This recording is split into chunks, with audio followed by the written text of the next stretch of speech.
তাহলে এগুলা কিভাবে সম্ভব হলো? আমাদের নীরবতার কারণে সম্ভব হলো। আমরা নিশ্চুপ বসে আছি, নীরব নিভৃতে আমরা আমাদের মতো পিঠ বাঁচানোতে ব্যস্ত আছি। আমরা মনে করতেছি আমার জায়গায় আমি তো ভালোই আছি। না, আল্লাহ তাআলা মসজিদ নির্মাণের কথা বলেছেন, মান বানা লিল্লাহি মাসজিদান বানাল্লাহু লাহু বাইতান ফিল জান্নাহ। জমিনে আল্লাহর জন্য যে ঘর বানাবে, মসজিদ বানাবে, আল্লাহ তার জন্য মসজিদ বানাবেন। মানে আল্লাহ তার জন্য ঘর বানাবেন জান্নাতে। জান্নাতে ঘর চাই কি চাই না? আলহামদুলিল্লাহ, আল্লাহ কবুল করেন। এখানে আমার ছোট্ট একটা গল্প আছে, আমার নিজের একটা চিন্তা ভাবনা বলতে পারেন, শেয়ার করি আপনাদের সাথে। নামাজ ফরজ, নামাজ জোরে বলেন, নামাজ ফরজ। প্রত্যেক ওয়াক্ত নামাজ সহি হওয়ার জন্য সর্বপ্রথম কোন জিনিসটা জরুরি? নামাজের তিলাওয়াত সহি শুদ্ধ হওয়া জরুরি। নামাজের তিলাওয়াত সহি শুদ্ধ হওয়া জরুরি। আমাদের কয়জনের তিলাওয়াত সহি আছে? অধিকাংশ জনের তিলাওয়াত আমাদের সহি নাই। এখন আমার তো নামাজ তেলাওয়াত সহি নাই। এক ওয়াক্ত নামাজ বাদ গেলে 2,88,00,000 বছর জাহান্নামের জিম্মা গলায় লেগে যায়। কথা জোরে বলেন, ঠিক না বেঠিক? 80 হুকবার বয়ান হয়েছে, মুফাসসিরিনে কেরাম এটার একটা ব্যাখ্যা দাঁড় করাইছেন। 2,88,00,000 বছর জাহান্নাম। 1 সেকেন্ড জাহান্নামের আগুন সহ্য করার ক্ষমতা কি আমাদের কারো আছে? এটা বিশ্বাস হয়? 2,88,00,000 বছর জাহান্নামের জিম্মা মাথায় রইল এক ওয়াক্ত নামাজের জন্য। এখন আমার তো তেলাওয়াতই সহি নাই, তাহলে আমার তো নামাজ হইল না। তাইলে আমার নামাজের জন্য প্রথমত একটা মসজিদ বানাইতে হবে। আমার ব্যক্তিগতভাবে আমার নামাজের জন্য কি বানাইতে হবে? একটা মসজিদ বানাইতে হবে। আর যেহেতু আমার তেলাওয়াত সহি নাই, এজন্য আমার সহি শুদ্ধওয়ালা একজন ইমাম রাখতে হবে। কথা কয়, সহি শুদ্ধওয়ালা একজন ইমাম রাখতে হবে। এরপরে মসজিদে আযান দেওয়ার জন্য একজন মুয়াজ্জিন রাখতে হবে। মসজিদ পরিচ্ছন্ন রাখার জন্য একজন খাদেম রাখতে হবে। আমাদের প্রত্যেক মুসল্লি একজন করে, একটা করে মসজিদ, একজন ইমাম, একজন খতিব, একজন খাদেম, একজন মুয়াজ্জিন রাখা জরুরি। নামাজ যেরকম ফরজ, আমি মনে করি মসজিদ, ইমাম, মুয়াজ্জিন, খাদেম রাখাও ফরজ। কিন্তু প্রত্যেকের আলাদা করে মসজিদ বানানো সম্ভব নয়। প্রত্যেকের আলাদা করে একজন ইমাম রাখা সম্ভব নয়। আলাদা করে একজন মুয়াজ্জিন, খাদেম রাখা সম্ভব নয়। বিধায় 10 জনে মিলে একটা মসজিদ বানান। 10 জনে মিলে একজন ইমাম রাখেন। এই ইমামের কাজ কি? আমি আমার নামাজ, ভেজাল মিশানো নামাজ, অশুদ্ধ নামাজ, এটা ইমামের মাথার উপর দিয়ে দেব। ইফতাদাইতু বিহাযাল ইমাম। আমার নামাজের জাহান্নামের জিম্মাটা মাথায় নিয়ে ইমাম সামনে দাঁড়ায় নামাজ পড়াবেন। এ মিয়া, জীবনে কত ওয়াক্ত নামাজ পড়েছি, ব্যক্তিগতভাবে যেটা সহি শুদ্ধ হয় নাই, সহি শুদ্ধ না হইলে কবুল হওয়ার প্রশ্নই আসে না। তাইলে এক ওয়াক্ত নামাজে জিম্মা জাহান্নাম 2,88,00,000 বছর। তাহলে ইমামের পিছনে যে দাঁড়ায় আমি নামাজ পড়লাম, কত ওয়াক্ত নামাজ পড়লাম? প্রত্যেক ওয়াক্ত যদি জাহান্নাম হিসাব করি যে আমি একা একা পড়লে তো নামাজ হইতেছে না। তাহলে ইমামের মাথার উপরে আমার জাহান্নামের জিম্মা দিলাম। ইমাম আমার কত উপকারী বন্ধু, ইমাম আমার কত দামি বন্ধু। সে আমার হাজার কোটি কোটি কোটি কোটি অগণিত বছরের গুনাহের জিম্মা মাথায় নিয়ে ইমামতি করছে, জায়গায় দাঁড়াইছে। এই জন্য আমার একটা মসজিদ বানাইতে হবে, একজন ইমাম রাখতে হবে, একজন মুয়াজ্জিন রাখতে হবে, আযানের জন্য একজন খাদেম রাখতে হবে। বিকল্প কোনো ব্যবস্থা নাই। আমি একজনে যদি না পারি 10 জনে মিলা বানাবো। আমার ডিশ বিল ব্যতিক্রম হয় না, মাস শেষ হওয়ার আগেই বিল পে হয়ে যায়। আমার কারেন্ট বিল, বিদ্যুৎ বিল ব্যতিক্রম হয় না, বিল পে হয়ে যায়। আমার কি বলে ইউটিউব, ওয়াইফাই বিল, আমার ফেসবুকের এমবি, এইগুলা যত যেভাবে আছে এগুলা কিন্তু ঠিকঠাক মতো পে হয়ে যায়, দেওয়া হয়ে যায়। কিন্তু মসজিদে 200 টাকা 100 টাকা মাসিক বিল আমার দেওয়া হয় না। ভিক্ষুকের মতো মসজিদ কমিটিরা পিছনে পিছনে ঘোরা লাগে। মুহতারাম হাজিরিন, এই কথাটা মাঝখান থেকে আসছে বিধায় একটু বলে দিলাম যে মসজিদ ভাঙার জন্য নয়, পারলে মসজিদ গড়ে দেখান। মসজিদ বানায় বাপের বেটার পরিচয় দেন, মসজিদ ভাঙ্গে বাপের বেটার পরিচয় দিয়ে দেন। যেটা মসজিদ ভাঙে ওটা বাপের বেটা না, ওইটা জারজের পোলা। মসজিদ ভাঙ্গা এটা বেয়াদব, বেহায়া, বেলাল্লাপনার কাজ। বৈধ সন্তান মসজিদ ভাঙতে পারে না। আমরা বুঝতাম যদি সৌন্দর্য বর্ধনের নামে আরো আবিজাবি সাফ করে ফেলাইছেন, কিন্তু না, আমরা বরাবর দেখেছি শুধু মসজিদ আর মাদ্রাসার উপরে আঘাত আসে। ওই যে কি বলে তাবলীগের মার্কাজ মালওয়ালি মসজিদের মাঝে মাঝে মাঝে এই রমনা পার্কের পরিচ্ছন্নতার নাম দিয়ে অনেক সময় অনেক কার্যক্রম হয়। এরপরে আমরা মালিবাগ মাদ্রাসা সম্ভবত না ফরিদাবাদ মাদ্রাসা, কোনো এক মাদ্রাসায় মিরপুরে আকবর কমপ্লেক্স, আল্লামা দেলোয়ার হোসেন হাফিজাহুল্লাহর মাদ্রাসা আকবর কমপ্লেক্সও আমরা দেখেছি। আরো কোন কোন মাদ্রাসায় দেখেছি বোর্ডিংঘর ভেঙে ফেলাইছে, কি আপনারা টেলিভিশনে দেখেন না? এগুলোর উপরে আপনাদের সৌন্দর্য বর্ধনের এত দৃষ্টি পড়ে কেন আমার বুঝে আসে না। মুহতারাম হাজিরিন, কালামে হাকিমের যে আয়াতে কারিমা তেলাওয়াত করেছি, এখানে আল্লাহ রাব্বুল আলামিন মানুষের স্তর তবকার বয়ান করছেন। আল্লাহ বলেন ইয়ারফাইল্লাহুল্লাযীনা আমানু মিনকুম ওয়াল্লাযীনা উতুল ইলমা দারাজাত। জমিনের মানুষ তোমরা শোনো, তোমাদের মধ্যে যারা কলবে ঈমানের নূর সংযোজন করতে পারবে, ঈমানের নূর দ্বারা কলব পরিপূর্ণ করতে পারবে, তারা আল্লাহর দরবারে বড় দামি। সুবহানাল্লাহ বলেন। জমিনের মানুষের কাছে মানুষের কত দাম, জমিনের মানুষের কাছে মানুষের কত পাওয়ার। ক্ষমতার কারণে, দাপটের কারণে, যে কোনো কায়দায় হোক মানুষ কত রকম দামি হয়, কিন্তু আল্লাহর দরবারে মানুষের দামের মর্যাদা হয়, দামের পাওয়ার হয়। দাম বোঝানোর জন্য আল্লাহর দরবারে যে জিনিসটা জরুরি ওটা হলো ঈমান। ঈমানের নূর কলবে যার যত বেশি, আল্লাহর দরবারে লোকটার দাম তত বেশি। ঈমানের নূর যার কলবে যত বেশি, আল্লাহর দরবারে ওই নারীটারও দাম তত বেশি। 2 নাম্বার আল্লাহ বলেন ওয়াল্লাযীনা উতুল ইলমা দারাজাত। ইলমের নূর যার কলবে আছে, 2 নাম্বার ঈমানের নূরের পাশাপাশি ইলমের নূর যদি থাকে, আল্লাহর দরবারে আরো দাম। এই দামি একটা মজলিস হলো আজকের এখানে ঈমানের নূরওয়ালা মানুষের সমাবেশ হবে, পাশাপাশি ইলমের নূর, ঈমানের নূর, ইলমের নূর তো আল্লাহর দরবারে বড় দামি। শুধু ঈমানের নূর আছে, ইলমের নূর নাই, আল্লাহর দরবারে দাম আছে, তবে ইলমওয়ালা মানুষের যত দাম, ঈমানওয়ালা মানুষের অত দাম নাই। মুহতারাম হাজিরিন, জমিনে আল্লাহ তাআলা এমন এমন ঈমান আর ইলমওয়ালা মানুষের নামগুলা স্বর্ণাক্ষরে লেখা রাখছে, যে মানুষগুলাকে আমরা দেখি না, জানি না, চিনি না, কিন্তু আজও পর্যন্ত জমিন থেকে বিদায় হওয়ার শত শত বছর পরেও তাদের নাম শুনলে কলিজার মধ্যে মোহাব্বত লাগে, ভাল লাগে। হাকিমুল উম্মাত মুজাদ্দিদুল মিল্লাত শাহ আল্লামা আশরাফ আলী থানভী রাহমাতুল্লাহি আলাইহি কারা কারা দেখছেন? কথা কয় দেখছেন কেউ? নামটা শুনলে মজা লাগে না, লাগে না? শাহ আনোয়ার কাশ্মীরি রাহমাতুল্লাহি আলাইহি, হাজী ইমদাদুল্লাহ মুহাজিরে মক্কি রাহমাতুল্লাহি আলাইহি, ওয়ালিউল্লাহ মুহাদ্দিসে দেহলভী রাহমাতুল্লাহি আলাইহি, আজিজুল হক গাঙ্গুহি রাহমাতুল্লাহি আলাইহি, দেওবন্দি রাহমাতুল্লাহি আলাইহি। এরপরে হার 2 হযরত, ভারতের হার 2 হযরত রহমাতুল্লাহ আবরার শাহ আবরারুল হক রাহমাতুল্লাহি আলাইহি। এরপরে কুতুবুল আলম ইমাম আবু হানিফা সানি যাকে বলা হয়, রশিদ আহমদ গাঙ্গুহি রাহমাতুল্লাহি আলাইহি। এরপরে মৌলভী ইলিয়াস রাহমাতুল্লাহি আলাইহি। ভারত পাকিস্তানের গন্ডি পার করে বাংলার জমিনে সৈয়দে সাদ রাহমাতুল্লাহি আলাইহি। উজানির জমিনে মুবারক করিম কারি ইব্রাহিম সাহেব রাহমাতুল্লাহি আলাইহি। চরমোনার জমিনে কুতুবুল আলম কালামানি সৈয়দ ফজলুল করিম পীর সাহেব চরমোনাই রাহমাতুল্লাহি আলাইহি। ঢাকার জমিনে শেখুল হাদিস আল্লামা আজিজুল হক রাহমাতুল্লাহি আলাইহি। হাফিজি হুজুর, পীরজি হুজুর, সদস্য হুজুর রাহমাতুল্লাহি আলাইহি। মুফতি আমিনী রাহমাতুল্লাহি আলাইহি, খতিব ওবায়দুল হক রাহমাতুল্লাহি আলাইহি। এই মানুষগুলারে যারা দেখেছি আলহামদুলিল্লাহ, যারা দেখি নাই নামটা শুনলে কলিজায় মোহাব্বত লাগে না, লাগে না? জোরে আওয়াজ করে বলেন মোহাব্বত লাগে না, লাগে না?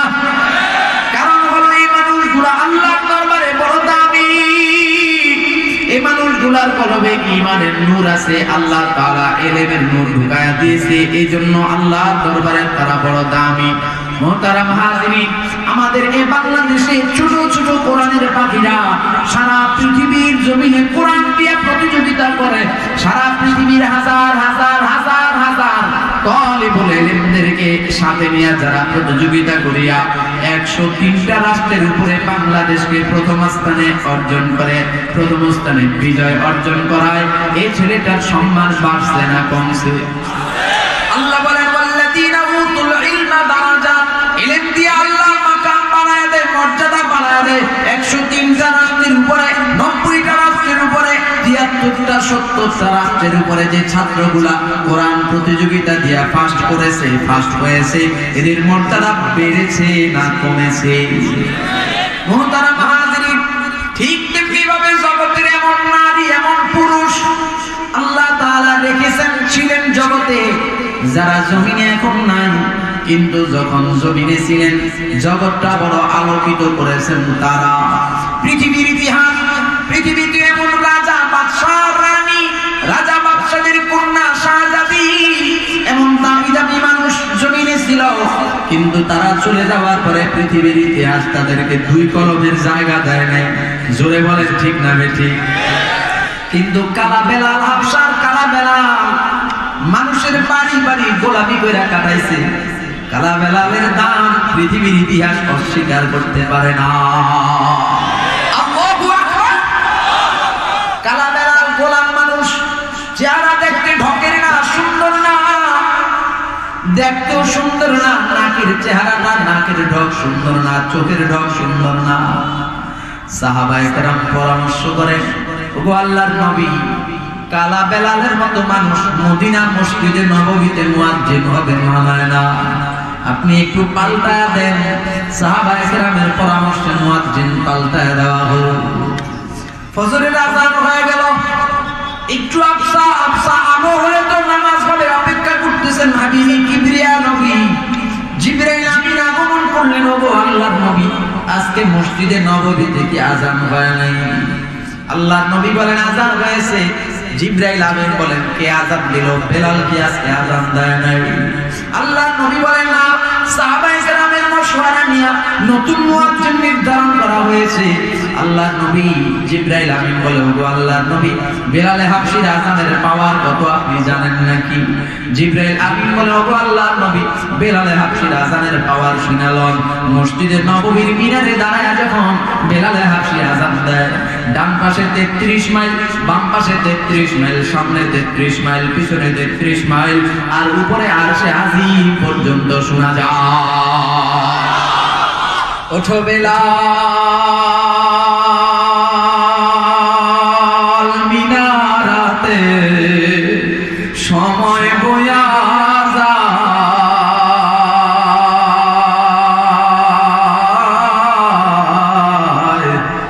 আযান দাও গো মধুর সুরে, শুনবার মনে চায়, আযান দাও গো মধুর সুরে, শুনবার মনে চায়। এমন এমন মানুষ ছিল যারা বেলালকে দেখতে পারত না। বেলাল কালো মানুষ, চেহারাও সুন্দর না, তেমন একটা ভালো না, কেমন একটা খাটো মানুষ, চেহারা বড় কুসরি কালা মানুষ। এই বেলালের কত দাম! আল্লাহর নবী মেরাজ রজনীতে জান্নাতে হাঁটেন, আর আল্লাহর নবীর সাথে বেলালে হাবশির পায়ের আওয়াজ শোনা যায়। জিবরাইল আমিন, এটা কার পায়ের আওয়াজ? আল্লাহর নবী, এটা আপনার প্রিয় সাহাবী বেলালে হাবশির পায়ের আওয়াজ। আল্লাহু আকবার। মুহতারাম হাজিরিন, লোকটা কালা কিন্তু আল্লাহর দরবারে কত ভালো। ঠিক তেমনিভাবে জমিনে আরো একজন হাবশার কালা গোলাম ছিলেন, হযরত রাবিয়া বসরি। রাবিয়া বসরি যার নাম, এই মানুষটাও কালা গোলাম ছিলেন, আর একজনের বাড়িতে কাজ করতেন। হাবশি দেশের গোলাম মানে হাবশি দেশের কালা মানুষ, হাবশি মানে কালা। আর আমাদের বাংলাদেশে দাওয়াত ও তাবলীগ উপলক্ষে যে সমস্ত ওই যে আমেরিকান নিগ্রো যারা আসেন, তাদেরকে দেখলে বোঝা যায় মানুষ কত কালা হইতে পারে। কিন্তু আল্লাহ তাআলা এমন একটা বিধান রাখছেন, আমাদের দেখলে আমরা সুন্দরের জন্য পাগল হয়ে যাই, আর তাদের মধ্যে লোকটা যত বেশি কালা হবে তত সুন্দর। সুবহানাল্লাহ। রাবিয়া বসরি এমন এক মানুষ ছিলেন, দেখতে চেহারা সুন্দর না, কুসরি, বেশি লম্বা না, খাটো। রাবিয়া বসরির ইতিহাসের মধ্যে পাওয়া যায় বান্দি অল্প সময়ের মধ্যে আবেদা জাহেদা হিসেবে প্রকাশ পেয়ে গেছে। তো অল্প বয়সে তার স্বামীর ইন্তেকাল হয়ে গেল। জমানার সবচেয়ে বড় আবেদ, বড় ফকিহ হযরত হাসান বসরি রাহমাতুল্লাহি আলাইহি বিবাহের প্রস্তাব দিলেন। ওগো হাসান, বিবাহের প্রস্তাব গ্রহণ করব, 4টা প্রশ্ন আছে। কয়টা? 4টা প্রশ্ন করব। যদি জবাব দিতে পারেন আমি আপনার সঙ্গে আপনার পথের সারথি হব, কোনো সন্দেহ নাই। আর 4টা প্রশ্নের কোন একটা জবাবও যদি দিতে ব্যর্থ হয়ে যান, আপনার রাস্তায় আপনি চলবেন, আমার রাস্তায় আমি চলব। 1 নাম্বার প্রশ্ন, গো হাসান, জমিনে আল্লাহ তাআলা যাকে জন্মগ্রহণ করার সুযোগ দিলেন, জীবন দান করেছেন, তার একদিন না একদিন মরণ লাগবে। জোরে বলেন ঠিক না বেঠিক? জন্মিলে মরিতে হবে, এ কথা সত্য, কোনো সন্দেহ নাই। ওগো হাসান, আমারও একদিন মরণ লাগবে। তবে হাসান, আমার সামনে যখন আজরাইল আলাইহিস সালাম হাজির হবে, তখন কি আমি পবিত্র অবস্থায় থাকবো না নাপাকে হালতে থাকবো? আমি কি তখন সিজদারত অবস্থায় থাকবো না সিজদা ছাড়া অবস্থায় থাকবো? আমি কি তখন নামাজরত কিয়ামরত অবস্থায় থাকবো নাকি নামাজের বাইরে থাকবো? আমি কি তখন রোজা অবস্থায় থাকবো না বেরোজা অবস্থায় থাকবো? গো হাসান, এক কথায় আমি কি মরার জন্য প্রস্তুত থাকবো না অপ্রস্তুত অবস্থায় আজরাইল আলাইহিস সালাম আমার সামনে হাজির হয়ে যাবে? 1 নাম্বার প্রশ্ন। 2 নাম্বার প্রশ্ন হলো, গো হাসান, কবরের ময়দানে আমি রাবেয়াকে রাখিয়া আপনারা সব মানুষগুলা যখন একে একে চলে আসবেন, আপনারা আপনাদের বাসার মধ্যে চলে আসবেন, ঘরে বাতি জ্বালাবেন, যেই ঘরে বাতি নাই ওই ঘরে বাতির ব্যবস্থাও করবেন। আপনাদের রাতটা আগের মতোই চলবে, আগের মতোই দিন চলবে। কিন্তু আমি রাবেয়ার প্রথম রাত কবরে, আমি রাবেয়ার প্রথম রাতটা কেমনে চলবে? আমার কবরে কি বাতি দেওয়ার ব্যবস্থা হবে নাকি আমার কবর অন্ধকার হয়ে থাকবে? ওই অবস্থায় আল্লাহ রাব্বুল আলামিনের পক্ষ থেকে ফেরেশতা আসবেন প্রশ্ন করার জন্য। ওগো হাসান, 3টা প্রশ্ন করবেন। 1 নাম্বার, তোমার রব কে? 2 নাম্বার, তোমার আদর্শের নাম কি?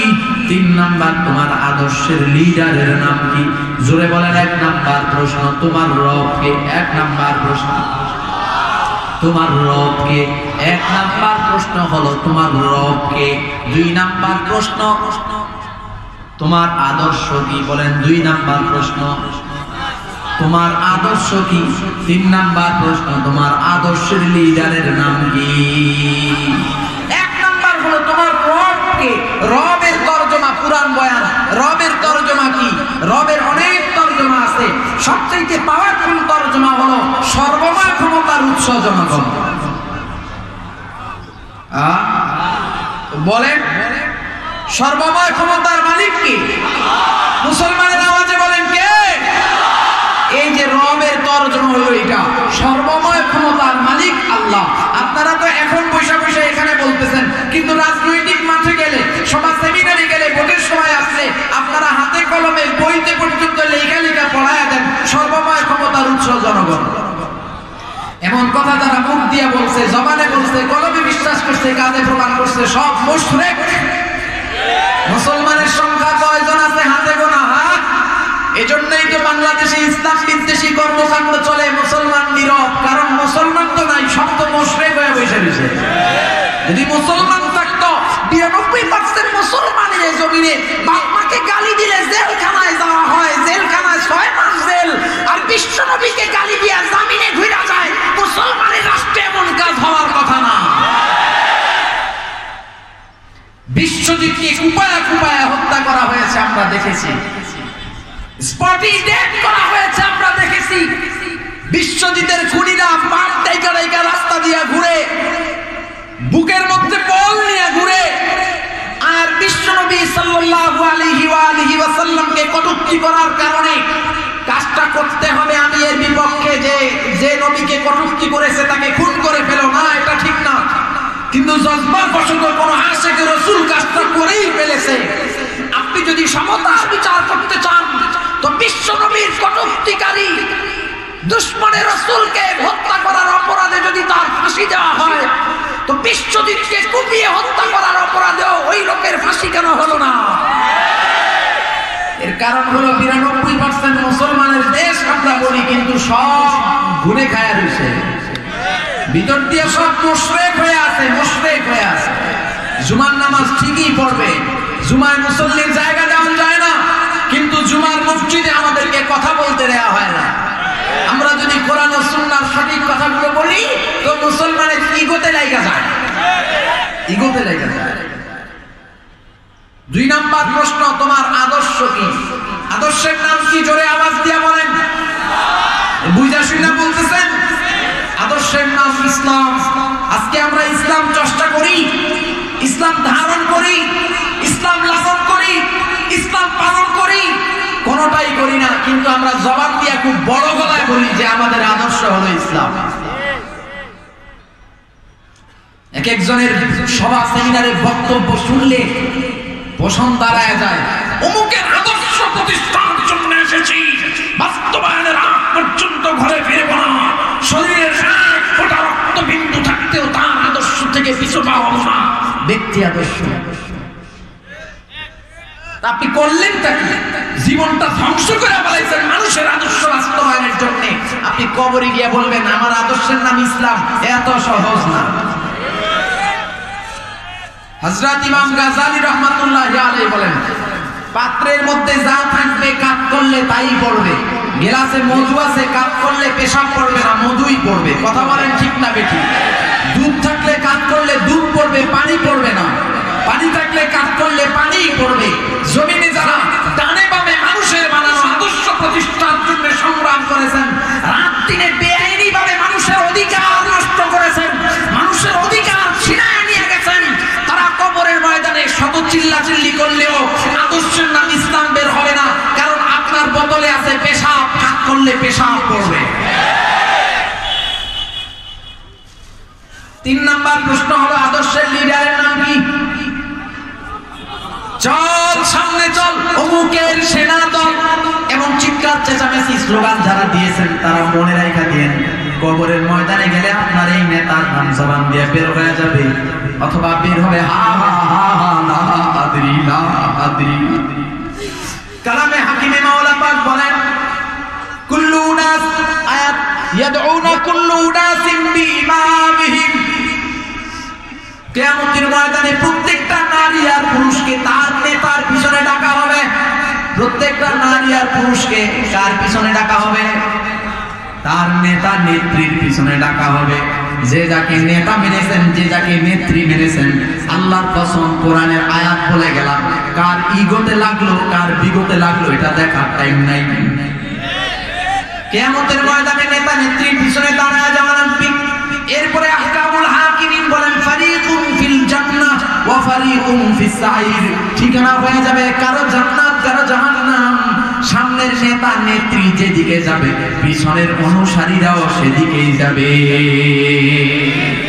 বুঝা নিয়েন আপনি, আপনার পাতানো নেতা, আপনার বানানো নেতা, যার থেকে মাত্র 500 টাকা সুযোগ সুবিধা পাওয়ার জন্য, 100 টাকা 1000 টাকা সুযোগ সুবিধা পাওয়ার জন্য ইসলামকে বিভ্রান্তি দেখাইতে কুণ্ঠাবোধ করেন নাই। ইসলামের মহান নেতা যারা, বড় বড় দায়িত্বশীল যারা, শাইখুল হাদিস যারা, পীর যারা, শাইখুল হাদিসদের শাইখুল হাদিস যারা, এমন ব্যক্তিদেরকেও সামান্য সুবিধার জন্য ঝাড়ু জুতা দেখাইতে কুণ্ঠাবোধ করেন নাই। মনে রেখে দিয়েন, নেতা নেত্রী খুশি করার জন্য যা করছেন, নেতা নেত্রী যেদিকে যাবে আপনি ওদিকেই যাবেন। এটা কোরআনের আয়াত বলে গেলাম, আমার বাপের ঘরে বানানো কথা না। হযরত রাবিয়া বসরি বলে, হাসান 3টা প্রশ্ন, রব কে, আদর্শের নাম কি, আর আদর্শের লিডার কে?